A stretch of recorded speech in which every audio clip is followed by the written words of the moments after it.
Hi guys, this is my Triumph Street Triple R 2013 model, purchased in 2014.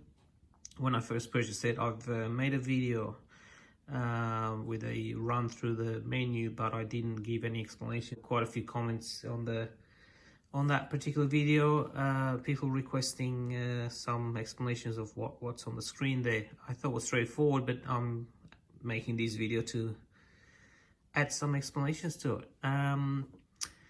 So here we are. So we've got the digital display here, and then we've got a few lights and the RPMs on the right hand side.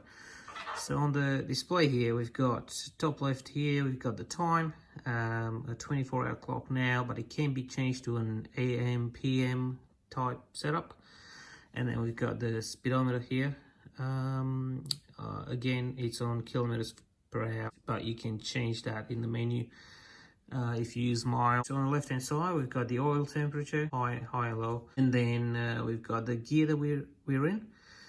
Right now we're on first gear here, and then here you'll receive different information based on where in the menu you are. And on the right hand side, we've got the tank. I just filled up, so it's right now it's full. To navigate through the menu, we've got these two buttons. The top button navigates through, the bottom button changes that setting that you've selected with the top button. So here we go. So pressing the top button, so I'll just take to the start. So this is trip 1. We have a gauge here, so I'm not really using that hardly at all, unless I go to a long distance and I'm interested in some data, but otherwise don't really use it. So trip 1, bottom button, pressing that, it tells me I have 261 kilometers to empty.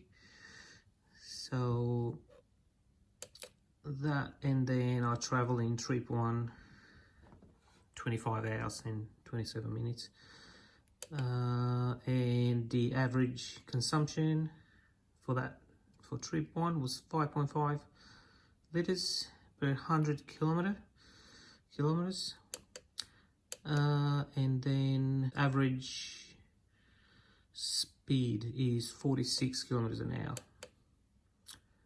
and the total kilometers traveled in trip 1 was 1,289 kilometers.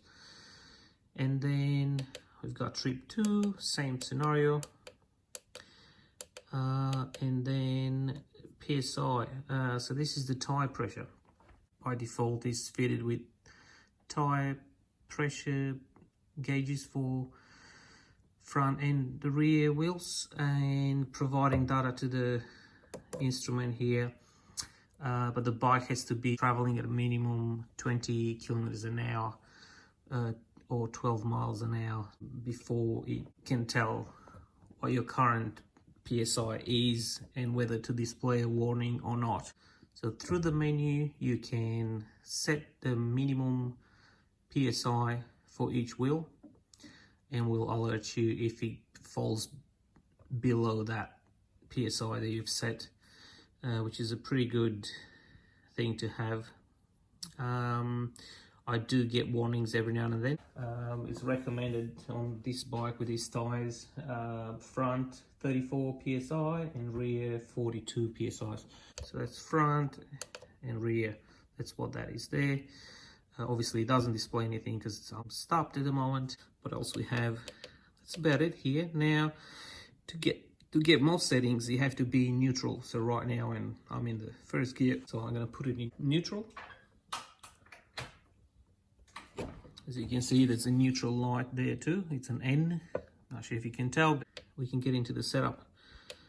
So keep pressing, and then here we go, setup. So this is the time. You can adjust the time. Again, this is where you set the AM, PM, or 24 hours, and you can set the minutes and hours. And so this is where you set your miles per hour or kilometers per hour. And here's where you can set your, if you want PSI or where you want bars.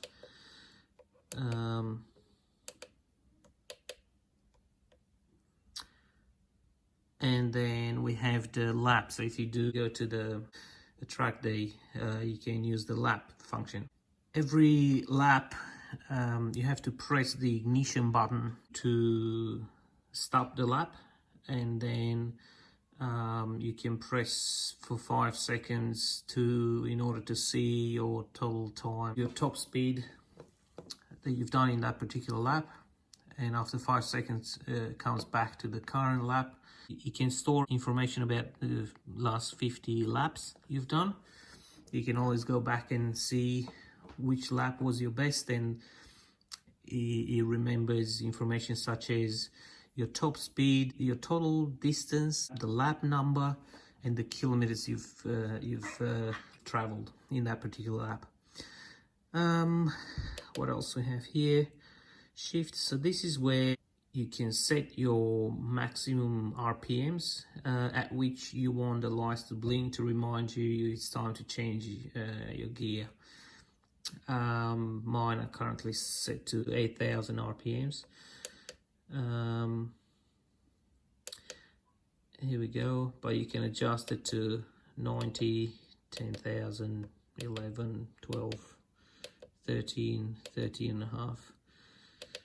So I'll leave mine to 8,000.